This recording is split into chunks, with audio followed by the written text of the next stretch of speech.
que vamos a platicar sobre su nuevo documental. Te convertiste de hecho en un documentalista comprometido. Hoy tenemos un gran personaje. Marta Anaya, la entrevista.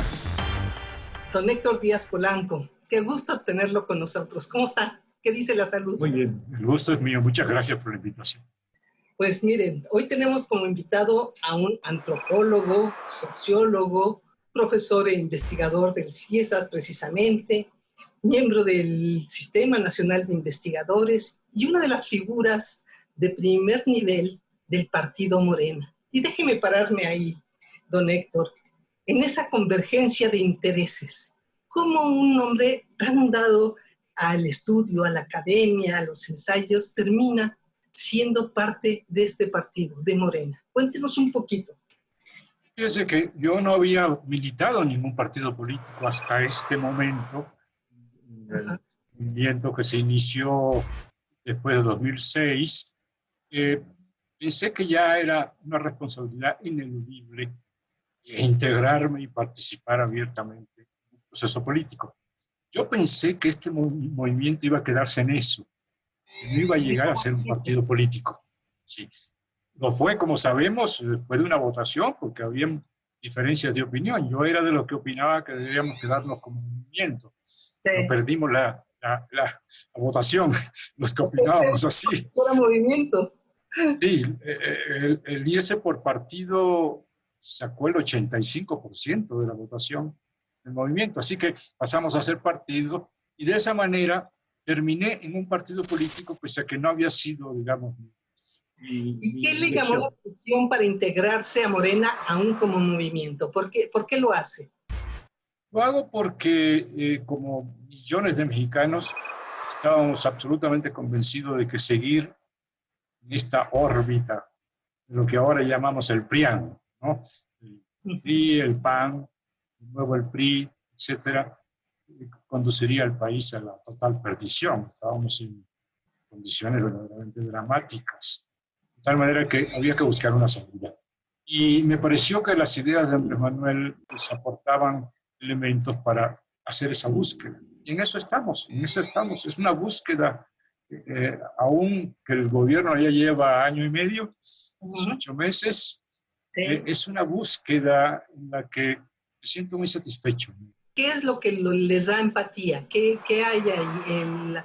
Los indígenas, el sentido social, el sentido político, ¿qué es lo que más los integra a ustedes dos? Sí, para empezar teníamos algo en común, justamente el interés por el fenómeno de la diversidad étnica de los pueblos indígenas.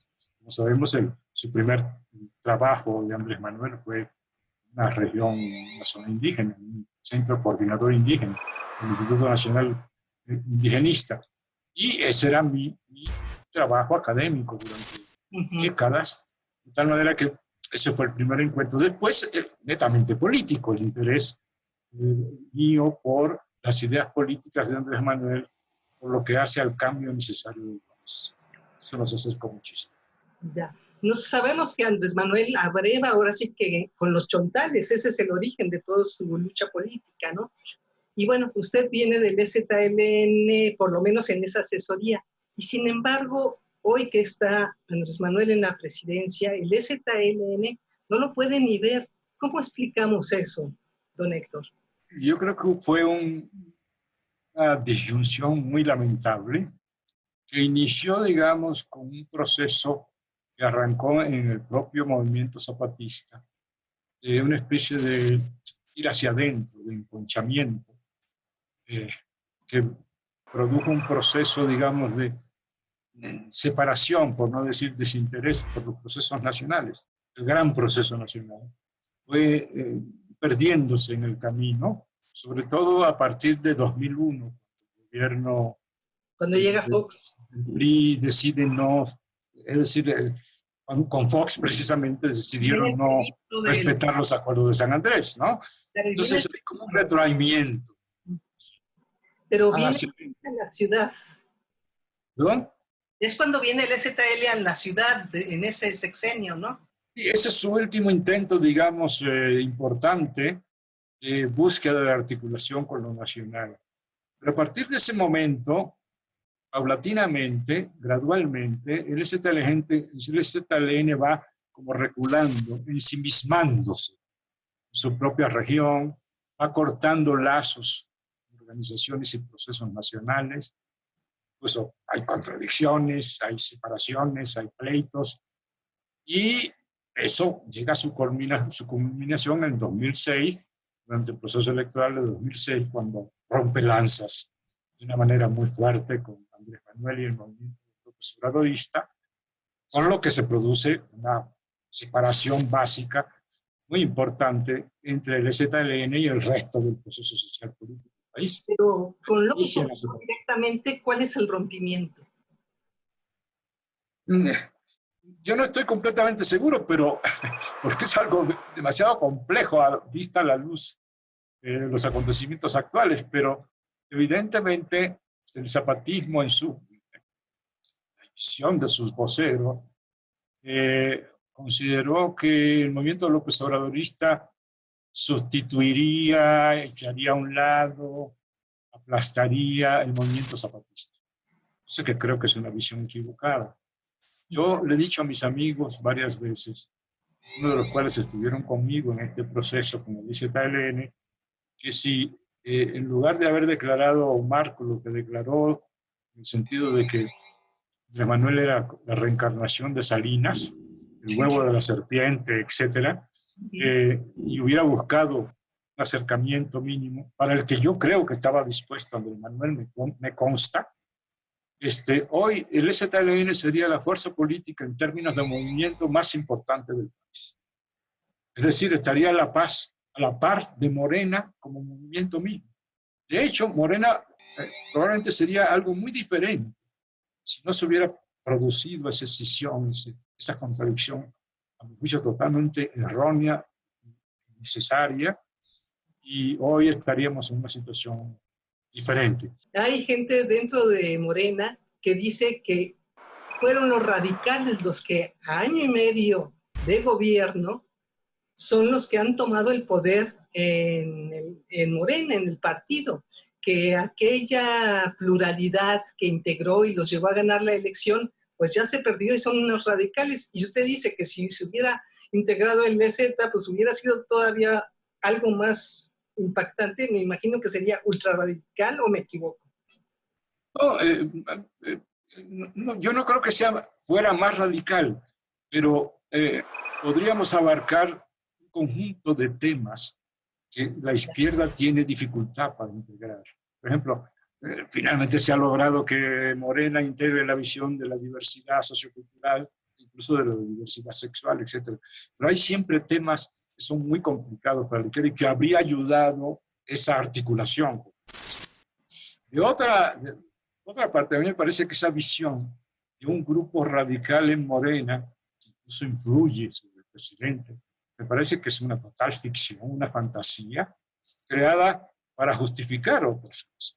El hecho de que se están haciendo arreglos para construir alianzas contra Morena, contra Andrés Manuel, contra la Cuarta T, y ante la pregunta de ¿por qué hace usted este movimiento?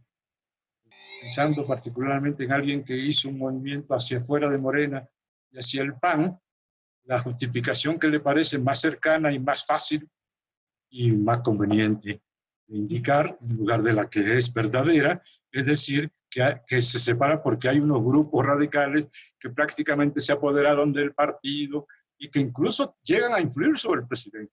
Ya quisiéramos tener esa influencia en Morena. Eso es totalmente fantasía, no te corresponde para nada a la realidad. Estamos hablando de Lili Telles, que se acaba de pasar al PAN en el grupo parlamentario y en el Senado, ¿no? Pero Así bueno, es. o sea, ¿no tienen influencia en Andrés Manuel desde Morena?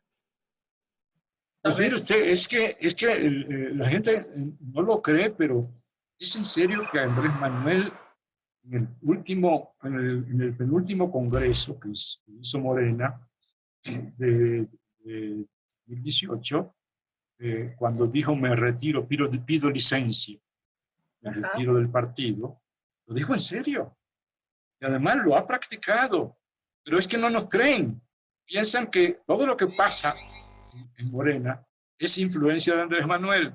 Andrés Manuel se deslinda y no le creen. Les manda recaditos, si no por medio de Claudia Sheinbaum, ¿no? Pero por supuesto que no.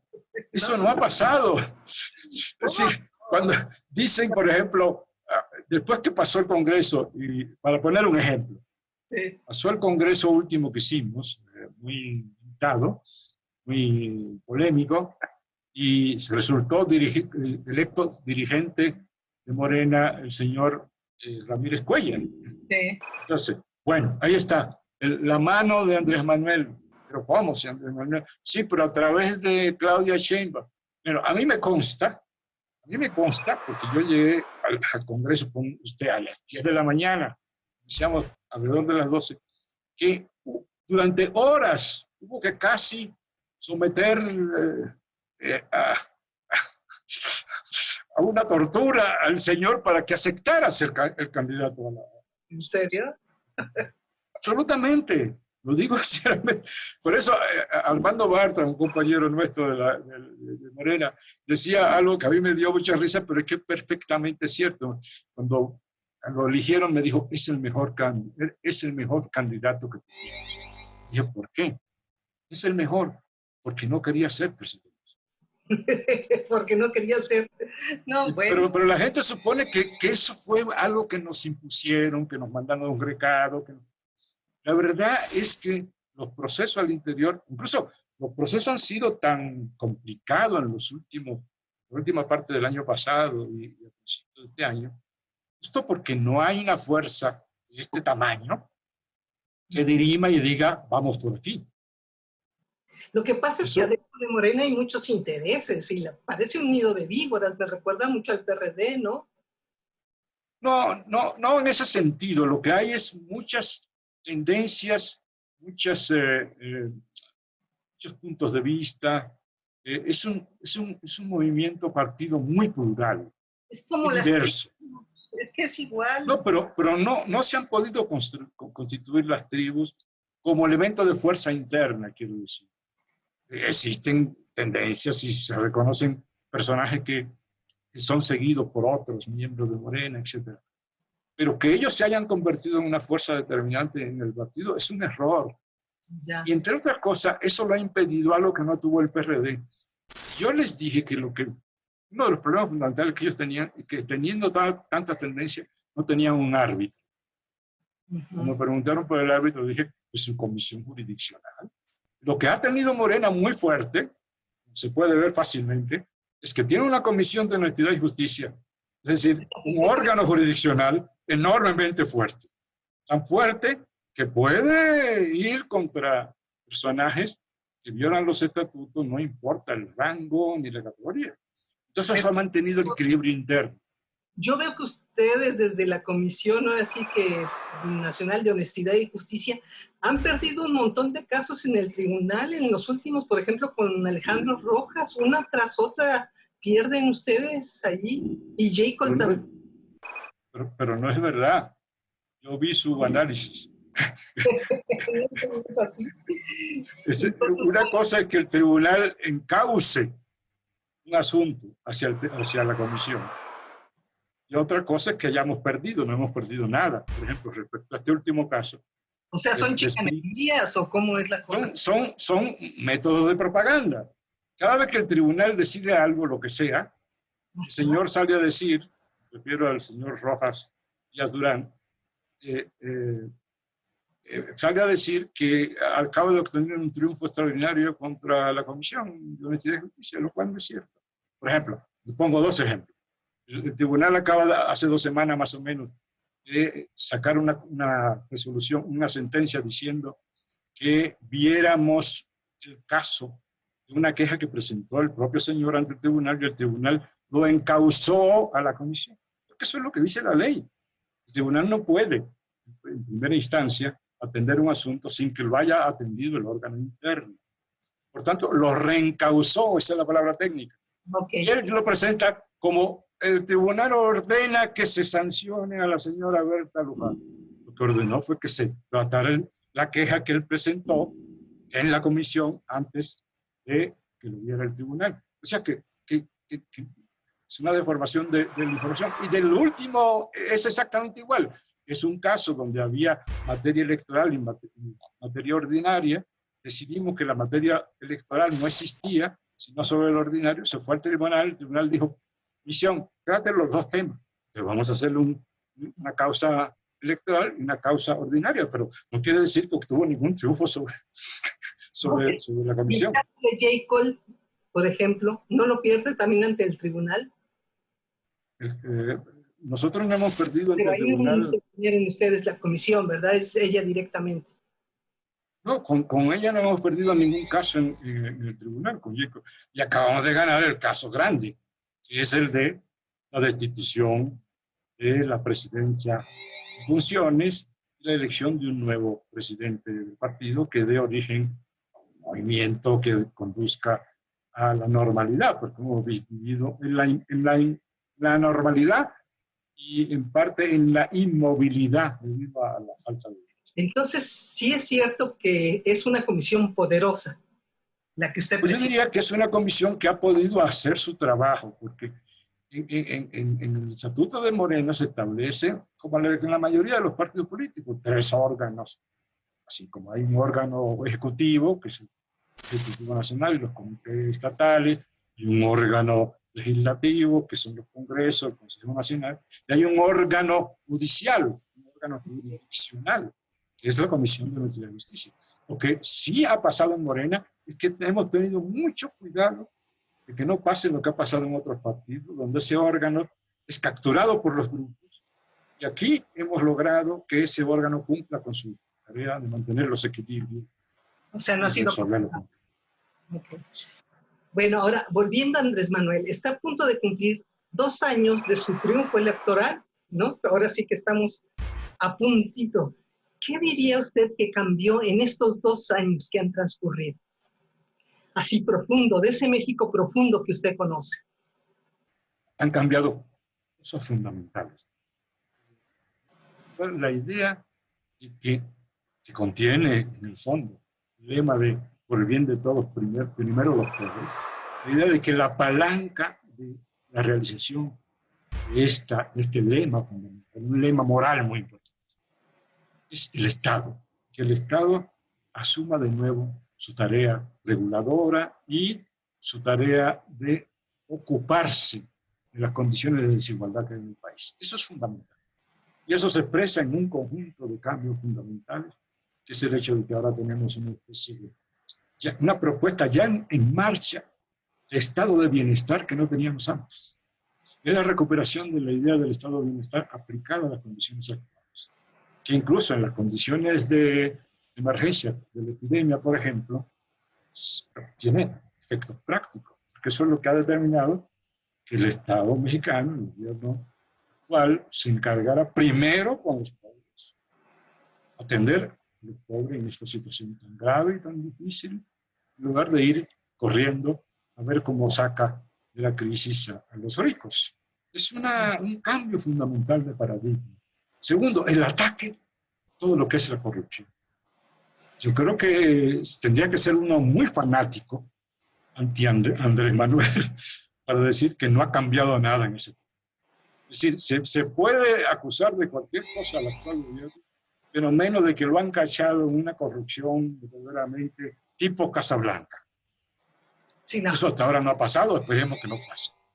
Es decir, eso es algo que ha tenido un efecto muy, muy importante, no solo por razones de carácter ético, sino por razones de orden económico, ¿no? Eso puede ahorrar recursos muy importantes, incluyendo el hacer pagar los impuestos, las empresas, por cierto. Claro. Y Andrés Manuel en sí mismo es distinto, ha cambiado en su personalidad. Usted que lo ha visto de cerca, lo ha conocido, ¿qué diría? Yo creo que sigue siendo el mismo, pero sí hay un cambio sutil por lo que hace a su visión del papel del presidente de la República. Él lo reitera constantemente. Hoy mismo retomó de nuevo, a raíz de lo ocurrido en Jalisco, el tema de que yo soy presidente de todos los mexicanos. La investidura presidencial no me permite ciertas cosas. Y, por ejemplo, un punto en el que ha cambiado mucho, para nosotros, algunos de nosotros por lo menos resulta irreconocible, Andrés, es el hecho de que no se meten en las cosas del partido. Eso a muchos los tiene totalmente perplejos y desconcertados. Y algunos cometen errores ya porque creen que adivinan el pensamiento de Andrés, porque mienten diciendo que su punto de vista y su práctica es lo que le ordenó Andrés Manuel. Todos sabemos que eso no es cierto. Ya. Entonces, ese es un cambio muy, muy importante. Ver a un hombre, si hay un hombre de movimiento, de organización política, incluso de partido, es Andrés, y verlo ahora en este nuevo papel sí resulta un poco. Ya. Pero la gente no le cree, la gente no cree que es así. La verdad cuesta mucho trabajo. Tenemos en puerta el año entrante el cambio, ahora sí que en la Cámara de Diputados, 15 gobernaturas, si no me equivoco, 16 ya teniendo la de Baja California. ¿Cómo ve usted ese futuro inmediato para Morena como partido? Morena ha atravesado por una etapa muy mala, una situación muy difícil, que podemos situar entre mitad del año pasado, la segunda mitad del año pasado, y el primer trimestre de este año, que concluyó en los cambios de dirección, porque durante todo ese tiempo se hizo muy poco trabajo político. Se abandonó a las bases de Morena y se hizo poco en términos de formación. De hecho, se boicoteó el trabajo del Instituto de Formación Política del partido. En las asambleas. Etcétera, etcétera. Exacto. Sí, el trabajo de formación que este instituto tiene que hacer porque es estratégico. Parte de lo que llamó Andrés Manuel la revolución de las conciencias. Eso se hace en debates, en adquirir información, etc. Nada de eso se hizo. Entonces el partido está en una situación muy complicada. Apenas empieza a levantarse con esta nueva dirección. Me parece a mí que vamos remontando. Ya se empiezan a hacer los primeros movimientos para reorganizar el partido en un conjunto de estados donde estaba prácticamente abandonado, y se espera que en consecuencia Morena se levante. Ahora, de todas maneras, tomando en cuenta las encuestas disponibles, Morena sigue siendo el partido más votado. Una encuesta que acabo de ver ayer decía: Morena cayó 20 puntos, ok, pero aún habiendo caído 20 puntos, cuando vas a ver los datos comparados de los diversos partidos, Morena saca el 40% de los votos en la elección próxima y el siguiente saca 21%, es decir, el PAN. Es decir, que sigue siendo el partido de las mayorías en el país. Más bien sigue siendo Andrés Manuel y su popularidad, ¿no? Van de la mano. O como dicen por ahí, bailan tango. Sí, yo creo que sí, pero eso ya es una buena noticia, porque algunos ya están augurando que Andrés Manuel, que es quien tiene, digamos, el poder de convocatoria, el prestigio, etcétera, etcétera, lo cual es cierto, ya no lo transmite a Morena y que Morena se desfondó y que por tanto la elección del 21 y después lo del 22 y ya no digamos en lo del 24, los resultados van a ser diferentes, pero no están tomando en cuenta la realidad. Ya. El problema es que tenemos una oposición que no quiere ver la realidad. Me imagino. Y por último, precisamente, la oposición, ¿existe para ustedes o la ven realmente dinamitada? Yo creo que sí existe una especie de embrión que queda todavía de la debacle 18. Pero incluso se puede decir, aunque se oiga raro, que a algunos de nosotros nos preocupa que esa oposición esté tan golpeada, tan fuera de todo tono, desconcertada, sin saber qué hacer. Porque el país necesita una oposición. La democracia necesita una oposición. No queremos ser un partido único, ni queremos ser un gobierno dictatorial, autoritario. Necesitamos a la oposición. Pero esa oposición está viendo su propio sueño, imaginándose la realidad en lugar de tratar de entenderla. No se da cuenta de que mientras tenga las posiciones que tiene, solo contribuirá a mantener a Morena como la única opción. Yo lancé en Twitter, por ejemplo, para poner un ejemplo concreto. ¿A quién se le ocurre, en un país con la pobreza que tenemos, hacer una manifestación en autos, de los cuales una buena proporción son autos de lujo? ¿Cómo se les ocurre? Pues, ¿qué oposición es esta? Igualmente, creen que con memes y con fake news que inventan media docena cada día, pueden cambiar la situación. ¿Qué pasa cuando la gente se entera? Hace barbaridades, por ejemplo, quererse agandallar las presidencias de la Cámara cuando ya no le corresponde vía el PT. O sea, pues, así que diga uno que demócratas y plurales resultaron, pues tampoco, ¿no? Bueno, eso que parece que puede ocurrir, yo le adelanto que si ocurre, me parece que no es correcto. Me parece que no es correcto actuar así. Claro. Es decir, la ética no es nomás para adornarnos. La ética debe ser el elemento crucial que nos defina. Si no, ¿en dónde está la diferenciación? Claro. Entonces, ese tipo de actos, para nada. Yo siempre digo algo que incluso causa preocupación a algunos, porque van a esta línea pragmática, sobre esta línea pragmática que yo detesto, es que siempre tienes que salirte con la tuya. Entonces, si en un lugar estás a punto de perder, pues búscate a alguien, aunque sea un horror, para que sea el candidato y para que ganes. Yo digo, no, un horror no podemos tenerlo de candidato. No perdamos, porque a la larga ganamos y perdemos más teniendo a esos personajes. Entonces, depende del punto de vista ético. ¿Y cuál es el punto de vista que predomina? Lo que queremos es que en Morena predomine esta visión, lo que es nuestra misión política. A partir de esta visión. Muy bien. Pues muy bien, don Héctor. Se nos acaba el tiempo. Le agradezco muchísimo. Qué gusto escucharlo. Sí, me da mucho gusto verla también. Ya platicaremos aparte, cerquitita y claro con un café de por medio. Desde luego que sí, será un placer. Y vamos a platicar sobre su nuevo documental. Te convertiste, de hecho, en un documentalista comprometido. Hoy tenemos un gran personaje. Marta Anaya, la entrevista.